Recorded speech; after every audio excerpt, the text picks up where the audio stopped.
তাহলে তামিমি কি হতে যাচ্ছেন বিসিবির পরবর্তী প্রেসিডেন্ট, নাকি বুলবুল সাহেব তার জায়গাটি ধরে রাখবেন? থাকবে কি কোনো সরকারের প্রভাব, নাকি এই বছর হবে একটি নিরপেক্ষ বোর্ড প্রেসিডেন্ট নির্বাচন? এসব কিছু নিয়ে সম্পূর্ণ বিসিবি মহল উত্তাল অবস্থা। বাংলাদেশের ফ্লপ কিংবা এশিয়া কাপের অবস্থা সবকিছুকে পাশে রেখে আজকে আমরা ভিডিও করতে চলেছি তামিম ভার্সেস বুলবুল শো।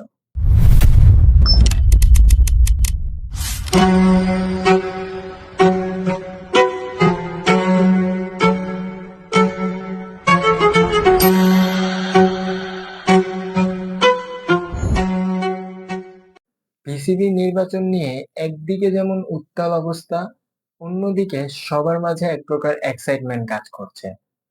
তামিম ইকবাল খান যখন ঘোষণা করলেন তিনি এবছরের ইলেকশনে অংশগ্রহণ করছেন, তখন সবার মাঝের এক্সাইটমেন্ট যেন চূড়ান্তে পৌঁছে গিয়েছে। নির্বাচন তারিখ ফিক্সড হয়ে গিয়েছে 6 অক্টোবর, যা সামনের মাসেই।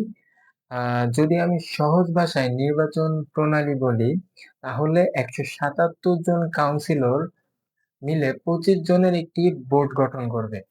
এই বোর্ডে থাকবে regional and district cricket association councillors এর 10 জন, ঢাকা মেট্রোপলিটন ক্লাবের 12 জন, এনএসপি নমিনেটেড ডাইরেক্টরস হবেন 2 জন এবং একজন হবেন বিসিবি প্রেসিডেন্ট। তবে যাই হোক, আমাদের আজকের ভিডিও এত বোরিং টপিকের না, আমরা আসল টপিকে। বিসিবি নির্বাচনে মূলত দুজন মূল প্রতিদ্বন্দ্বী রয়েছে, তামিম ইকবাল খান এবং আমিনুল ইসলাম বুলবুল। আমিনুল ইসলাম বুলবুল বর্তমান বোর্ড প্রেসিডেন্ট এবং তিনি ক্ষমতায় আসার পর থেকে বিভিন্ন ধরনের উন্নয়নমূলক কাজ করে চলেছেন এবং সামনে আরো উন্নয়নমূলক কাজ করবেন বলে ইচ্ছা প্রকাশ করেছেন। তার মধ্যে তিনি রুট লেভেলে একটি আমূল পরিবর্তন এনেছেন। এর মধ্যে একটি হচ্ছে জেলা এবং বিভাগীয় পর্যায়ে ক্রিকেটীয় অবকাঠামোগত উন্নয়ন, এবং অন্যটি হচ্ছে স্কুল এবং তৃণমূল পর্যায়ের ভালো মানের ক্রিকেটারদের ন্যাশনাল পর্যায়ে খেলার ইচ্ছাকে বাস্তবায়ন করা। তিনি মূলত একটি দীর্ঘ পরিকল্পনা নিয়ে এগোচ্ছেন এবং তিনি পুরো সিস্টেমকে পরিবর্তন করতে চান। তাহলে তামিম ইকবাল খান কি পিছিয়ে গেল? উত্তর হচ্ছে না।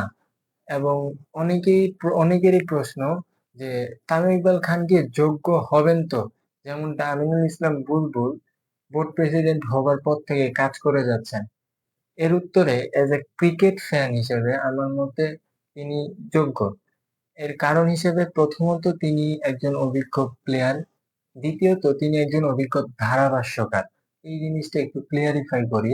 তিনি অনেক ধারাভাষ্যকক্ষে ছিলেন এবং কি ভারতের সিরিজে তিনি ধারাভাষ্যকক্ষে ছিলেন, যেখানে রবি শাস্ত্রী থেকে আকাশ চোপড়া অনেকের সাথে তিনি 5 দিনের টেস্টে একই কক্ষে বসে কমেন্ট্রি করেছেন।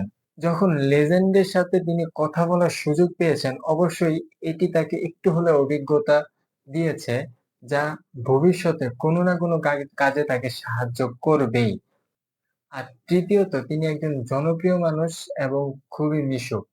তিনি রুট লেভেলের সাথে তার খুবই মিশুকতা রয়েছে। তিনি এ টিম, বি টিম বলেন বা এইচপি ক্রিকেট টিম বলেন, সকলের সাথে তিনি পরিচিত। এই জিনিসটি বোর্ড প্রেসিডেন্ট হলে অবশ্যই হেল্প করবে। সেই সাথে তিনি চান শ্রীলঙ্কার ক্রিকেটের মতো বাংলাদেশ ক্রিকেটেও স্কুল টুর্নামেন্ট থেকে ভালো প্লেয়ারদের এইচপি লেভেলে নিয়ে আসা হোক।